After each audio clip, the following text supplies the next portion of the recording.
7, here to present Chapter 2, the 5 most important things in identifying your intent. My name is Precious Osuchukwu. I'm Catherine McCord.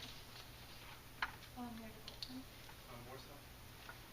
This is our agenda. I will start it off talking about low involvement presentations, and then Meredith will talk about the high involvement presentations. Catherine will go over the objectives in presentations, and Orson will talk about how to utilize your objectives in your presentations. So low involvement presentations. On face value, it may seem like low involvement presentations imply that a presentation has a low audience turnout, or it's low energy, or it has a very, very, very simple subject matter, but that's not the case. Low involvement presentations simply mean that there's very little interaction between the presenter, or the person who is the source of the communication, and the receiver of the communication, the audience. This is a perfect example of a low involvement presentation. I am providing the information to you, and you're basically writing it. You're not really having a candid conversation over it. It's more of a one-way communication. So similarities. The overall task will ultimately lead to the general purpose. The overall task being telling and selling. As you can see, telling is more informative. There's more information being conveyed. In selling, you're trying to get your audience to think or act a certain way about something. As for the general purpose are the words at the bottom. They're action verbs used to describe whatever you're trying to do within your presentation. So to provide an immediate example of this, I am telling you about the differences between tell and sell. And I'm highlighting the action verbs used to discern between the two. There are elements of informing and persuading in both telling and selling. Within telling, an example that the book gives is if you want to share the vision of the firm with your company, you have to then explain why your vision should be embraced or why people should listen to you. If you don't do that, then you're just not being persuasive. And tell has a bit of sell in it. To further upon that example and to give a more immediate and realistic example, with politicians, if you ask for their opinion, they won't only just give you your opinion. That would mean that they're telling you. They're going to sell their opinion and explain why their opinion should be preferred and why their opinion overall was the best opinion. Now, as for the differences between telling and selling, the key difference is the fact that selling is more audience focused. An example of this is with a sales pitch. If you're selling something to the consumer, you want to gauge their reaction, how they're reacting in their body language, and you also want to give them a chance to voice their concerns so you may respond to their concerns. The fact that the audience plays a key role in telling versus selling is the main difference between the two. And to elaborate on that, Meredith will talk about high involvement in presentations. All right, so in high involvement presentations, you're very engaged. There's a lot more interaction with your audience than a tell or sell situation. So the first one is consulting. This one you would be seeking questions, comments, facilitating a discussion with your audience. An example of this would be like the current event presentation we did. We provided you with a brief outline about a current event and wanted to get your thoughts and facilitate a discussion about that. And you also need to clarify what you want the audience to do. And in a joint situation, this is more like a brainstorm session. Sometimes, you will just briefly talk about the topic at hand and then break off and have a discussion. And this type of high involvement presentation, you're not going to have a lot of control, so that's why it is really important beforehand to tell them, like, as a result of this presentation, I want you to do this afterwards and break up into small groups. It's kind of like, have any of you taken strategic management? Yeah? And there's a lot of talking. It's like they'll give you a talking point and then you facilitate a discussion between you guys. So that would be a really good example of that. And so just quick overview over at tell, sell, consult, and joint. As you can see, telling, which is kind of what we're doing now, is very focused on the control of content, and there is little interaction with the audience, if any.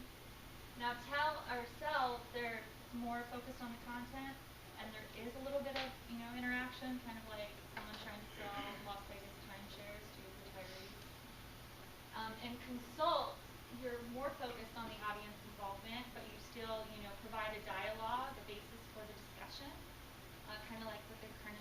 presentation I told you about. And in Join, this is highly interactive. You know, like I said, in strategic management, you want to facilitate a discussion and have everyone talking, and usually you like to break off in small groups. So now I'm going to talk about the presentation objective.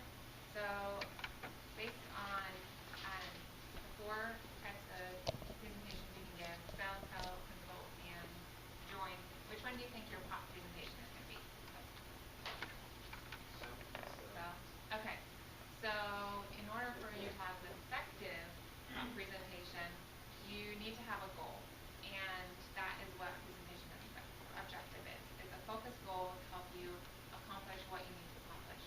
And there's nothing like giving a presentation and accomplishing nothing. So my goal here is to help you guys accomplish something in your presentation.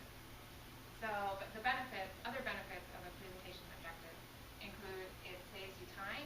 It also helps you know what to do for closing and opening to make sure that the presentation objective hits home and actually accomplishes the goal. And it also helps you evaluate your performance after the fact. So I know you guys all have a paper and pen right now in hand. So I want you to stop right now if you can. And I want you to do this simple exercise with me. So I want you to finish the sentence. As a result of this presentation, thinking about your pop presentation, I just want you to just finish that sentence in your head. Just like write one word down. Okay? Just like 2 seconds to do that. All right. So this is emphasizing that a presentation must be results oriented.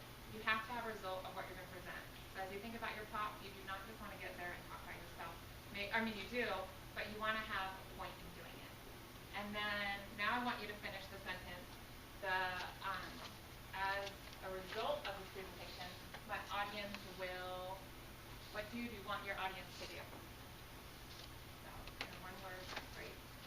So, some of the ideas you can use for your presentation objective to complete this sentence is do you want them to think something differently? Do you want them to do something differently? Or do you want them to feel something differently? And based on that, then you can specify, do you want them to recall? Do you want to assist someone? Do you want them to feel safe? You probably don't want them to feel safe talking to you, but maybe you want to establish like trust with maybe you're trying to do it for a company. So there's all these, or maybe you want them to do something like refer you to a friend and connected. So now that you've done that, you figure out what do you want to do.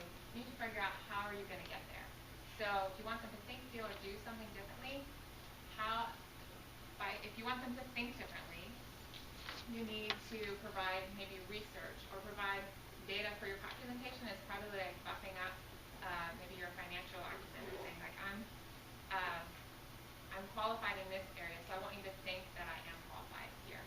Or if you want them to feel like you're someone to be trusted, then communicate that maybe by telling a compelling story or just mentioning some of your accomplishments. Another way, if you want them to do something, you actually have to provide a tangible link. And that's where on your pop presentation, you actually have a link. You have a link to your LinkedIn. So that's referring. So actually, sneakily, I had a goal for you guys today. My goal was, as a result of my presentation, I wanted you to, my advanced BCom class, to have a written mini pop presentation objective. So that was the hidden secret. Now I'm going to pass it off to Orson, who's going to show how the presentation objective is effective and focused. Okay, audience members, show of hands. Who in here is completely engaged and happy with this topic?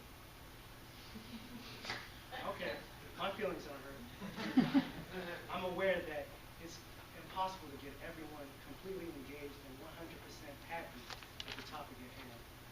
But with the steps I'll go by now, and if you implement this in your future presentations, I can guarantee that you'll have more audience members engaged and happy with your topic. And this all starts with a solid objective.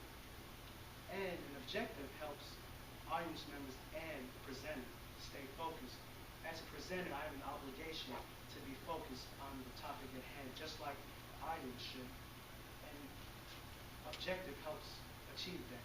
The objective helps develop a clear and concise structure which the speaker goes by. And with that, you can strengthen your final product of your presentation with that. And one key is to emphasize success in your efforts in your objective. And when I say emphasize your success, I mean looking back at what you're good at and build on from there. When you look back at what you're good at, you can build confidence. And with confidence, you'll deliver a well put out, well-spoken presentation. And it's key to have an objective you can measure. One you can measure is look back and see where you can improve on, cut unnecessary information, or emphasize strong points that you want the audience to understand. And with all this it all goes back to the intent. Your objective, your tell and sell techniques, all that goes to your intent, which the main goal is to have the audience react the way you intended them to. Whether that be think a certain way, or feel a certain way, inform them, or intensify an already pre-existing thought. That is what the intent's for. And I hope I achieved that for all of you, and I hope you all think a different way or learn something new. So overall, final note, I just want you to have a basic understanding of why presentations are necessary. I want a presentation to get something out of you, a reaction. And that's why we've developed this presentation, and I hope you gain useful information from this. Thank you, and I hope you all do well on the quiz. All right, so now we have the quiz. And Will one of you please read the quiz questions out loud? sure, I can do it. All right, when doing a blank presentation, you work as a group and have control, blank control. When considering if a target can be measurable, blank are difficult to assess, but blank are the easiest to measure. What are 3 differences between tell and sell? List below using at least 3 sentences.